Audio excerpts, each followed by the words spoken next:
যুবক ভাইরা পায়ে হাত দিয়া বলি, দিলের কাম দিয়া শুনো, আল্লাহর কাছে মাঝামাঝি বয়সটা, আল্লাহর কাছে মাঝামাঝি বয়সটা বড় পছন্দ। তোমার এই যৌবন কালটাকে যদি অশ্লীলতার থেকে বাঁচাইতে পারো, জিনা বেবিচার থেকে বাঁচাইতে পারো, মোবাইলে অশ্লীল দেখার থেকে যদি বাঁচাইতে পারো, ও যুবক ভাইরা যৌবন কালটাকে যদি হেফাজত করতে পারো, ও দুনিয়ার যুবক সম্প্রদায় ভালো করে বুঝিয়া নেও, তোমরাও তো তোমার যৌবন কালটাকে যদি আমি আল্লাহকে দিতে পারো, নামাজের মাধ্যমে, দিন মানার মাধ্যমে, মাদ্রাসায় সময় দেওয়ার দ্বারা, মসজিদে সময় দেওয়ার দ্বারা, দিনই মাহফিলে সময় দেওয়ার দ্বারা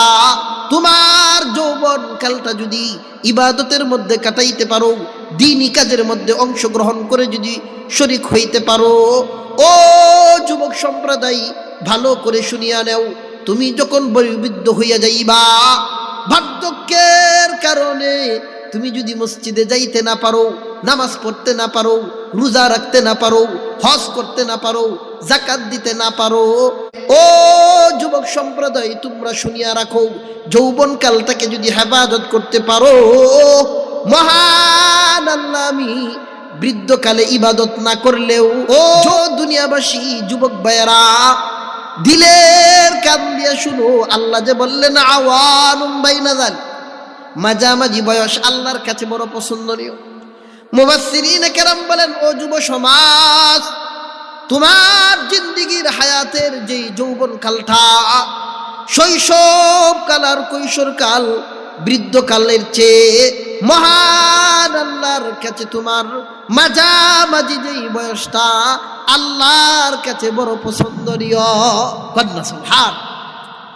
মহান আল্লাহ বলেন, হাদিসের কুদসিতে আল্লাহ বলেন, ও যুব সমাজ, তোমাদের জন্য সুসংবাদ জানিয়ে রাখো, যেই যুবক তার যৌবন কালটাকে হেফাজত করবে, জিনার থেকে বাঁচাইয়া চোখ হেফাজতের মাধ্যমে, অশ্লীল কাজ না করিয়া, চুরি না করিয়া,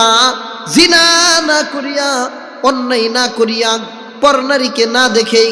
যে তার যৌবন কালটাকে হেফাজত করবে, মহান আল্লাহ আমি কিয়ামতের দিন এই যুবককে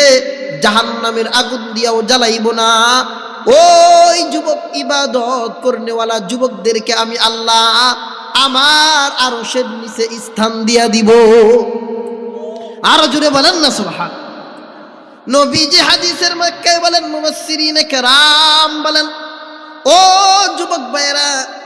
দিলের কান দিয়া ভালো করে বুঝিয়া নেও, কোন যুবক যদি 5 ওয়াক্ত নামাজ জামাতের সাথে পড়ে, কোন যুবক যদি অশ্লীল কাজ থেকে বাঁচিয়া, তাফসীর মাহফিল থেকে শিক্ষা নিয়া যদি তার জীবনটাকে পরিপূর্ণ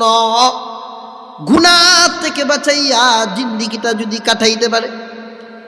দিলের কান দিয়া বুঝো, সরকারি একজন চাকরিজীবী,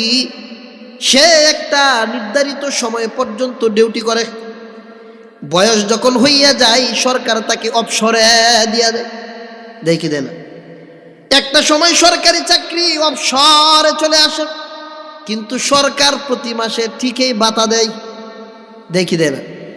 সরকার কেন ভাতা দেয় জানেননি? সরকার চিন্তা করে, এই যে আমার কর্মচারী তার যৌবনের মূল সময়টা আমি সরকারকে দেওয়ার কারণে বৃদ্ধ বয়সে এখন আর কাজ করতে পারে না, তাকে মাসা মাসা ভাতা সরকার দেয়। আল্লাহ বলেন, ও যুবক, ও দুনিয়ার যুবক সম্প্রদায় ভালো করে বুঝিয়া নেও, তোমরাও তো তোমার যৌবন কালটাকে যদি আমি আল্লাহকে দিতে পারো, নামাজের মাধ্যমে, দিন মানার মাধ্যমে, মাদ্রাসায় সময় দেওয়ার দ্বারা, মসজিদে সময় দেওয়ার দ্বারা, দিনই মাহফিলে সময় দেওয়ার দ্বারা তোমার যৌবন কালটা যদি ইবাদতের মধ্যে কাটাইতে পারো, দিনই কাজের মধ্যে অংশগ্রহণ করে যদি শরীক হইতে পারো, ও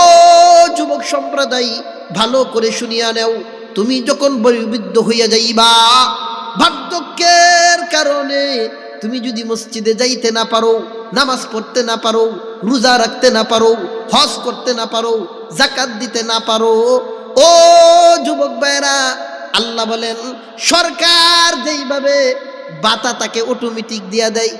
আমি আল্লাহ হইলাম সব জগতের আল্লাহ, সমস্ত ক্ষমতার মালিক হইলাম আমি আল্লাহ। সরকার মহোদয় যদি তাকে বাতা দিতে পারে, ও যুবক সম্প্রদায় তোমরা শুনিয়া রাখো, যৌবনকালটাকে যদি হেফাজত করতে পারো, মহান আল্লাহ আমি বৃদ্ধকালে ইবাদত না করলেও যৌবনকালের ইবাদতের নেকি আমি আল্লাহ হারদম তোমার আমল নামাই দিয়া দিব। কন্যা রজুরে সুবহানাল্লাহ।